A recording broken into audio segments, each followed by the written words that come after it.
할렐루야. 사랑하는 대광의 가족 여러분, 오늘 하루도 하나님의 말씀과 동행하는 삶이 되길 소망합니다. 오늘 함께 나눌 하나님의 말씀은 여호수아 8장 1절 말씀입니다. 여호와께서 여호수아에게 이르시되 두려워하지 말라, 놀라지 말라. 군사를 다 거느리고 일어나 아이로 올라가라. 보라, 내가 아이 왕과 그의 백성과 그의 성읍과 그의 땅을 다 내 손에 넘겨주었으니. 아멘. 아이성 전투는 두 차례에 걸쳐 진행되었습니다. 1차 전투는 이스라엘이 대패하는 수모를 당했고 2차 전투에서 완승을 거두게 되는데, 오늘 말씀은 2차 전투를 앞두고 벌어지는 상황을 기록하고 있습니다. 아이성 두 번째 공격을 앞두고 여호수아와 이스라엘 백성은 두려움과 절망의 늪에서 헤어나오지 못하고 있었습니다. 왜냐하면 첫 번째 공격에서 혼비백산으로 쫓겨났기 때문입니다. 가나안의 첫 성인 여리고는 정말 하나님의 인도하심으로 전쟁도 하지 않고 그 성을 무너뜨렸는데, 이 두 번째 성 아이성, 정말 작은 성이었지만 이 전쟁에서는 졌기 때문입니다. 또 눈 깜짝할 사이에 36명의 희생자를 내고 마음이 물같이 녹아져서 도망가기에 바빴습니다. 자라보고 놀란 가슴 소뚜껑 보고 놀란다고 첫 번째 이렇게 당하고 보니 두 번째 공격을 앞두고 두렵지 않을 수 없는 것입니다. 게다가 아이성 전투에서 대패했다는 것은 여호와께서 이스라엘을 돕지 않으셨다는 뜻이었으므로 이 두 번째 공격에서도 두려울 수밖에 없었습니다. 하나님께 돕지 않으시면 이 두 번째 실패할 수밖에 없기 때문입니다. 아니, 세 번, 네 번 아무리 공격해도 이 전쟁은 이길 수 없습니다. 그런데 두 번째 공격 때는 첫 번째 공격 때와 다른 상황이 벌어집니다. 오늘 우리가 읽은 1절을 보니 여호와께서 여호수아에게 이르시되 두려워하지 말라, 놀라지 말라. 군사를 다 거느리고 일어나 아이로 올라가라. 보라, 내가 아이 왕과 그의 백성과 그의 성읍과 그의 땅을 다 내 손에 넘겨주었으니 라고 말씀하고 계십니다.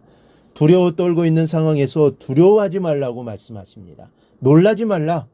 일어나 아이로 올라가서 저들을 치라고 말씀합니다. 이미 그 백성과 성읍과 그 땅을 다 내 손에 주었다라고 말씀합니다.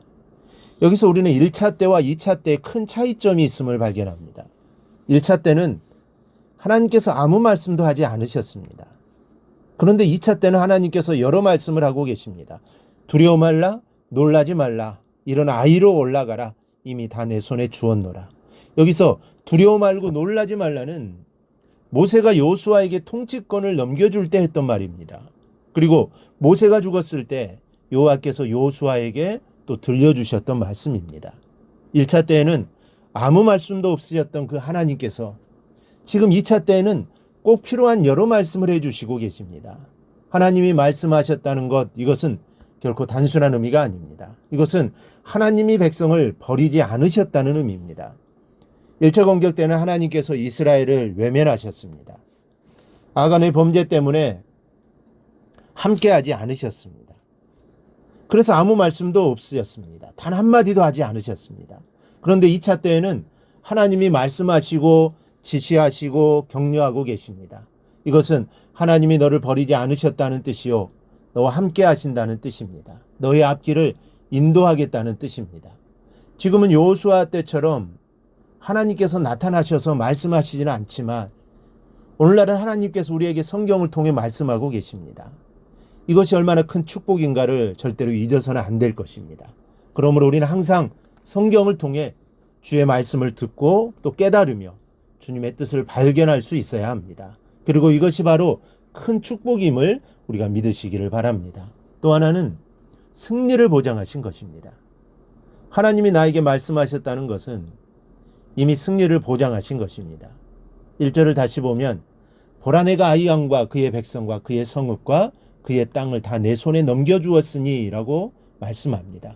주었으니, 이거는 줄 것이다가 아닙니다. 이미 주었다는 것입니다. 아직 전쟁은 하지 않았습니다.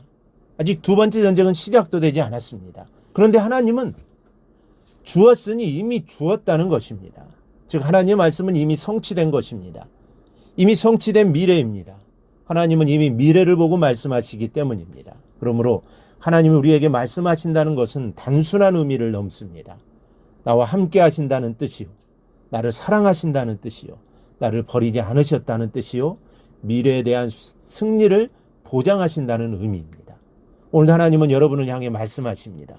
성경을 통해 말씀하시고 성령을 통해 말씀하시고 깨달음을 통해 말씀하십니다. 그리고 이 세상에서 가장 복된 사람은 하나님의 말씀을 듣는 사람입니다. 그 말씀을 깨닫는 사람입니다. 왜냐하면 말씀을 듣고 깨달으면 삶이 변화가 되고 무슨 일을 하든지 기쁨으로 감당하게 됩니다. 조금 실패해도, 일을 잘 풀리지 않아도, 짜증스러운 일이 있어도 기쁨의 삶을 살아갑니다. 왜냐하면 하나님과 동행하는 삶을 살아가기 때문입니다. 우리 모두 하나님의 말씀을 잘 듣고 깨닫는 은총이 임하기를 바랍니다. 그리하여 하나님과 함께하는 삶을 살아가기를 주님의 이름으로 축원합니다. 오늘 묵상한 말씀을 굳게 잡고 삶으로 실천하며 살아내는 대강의 모든 성도들이 되기를 축복합니다.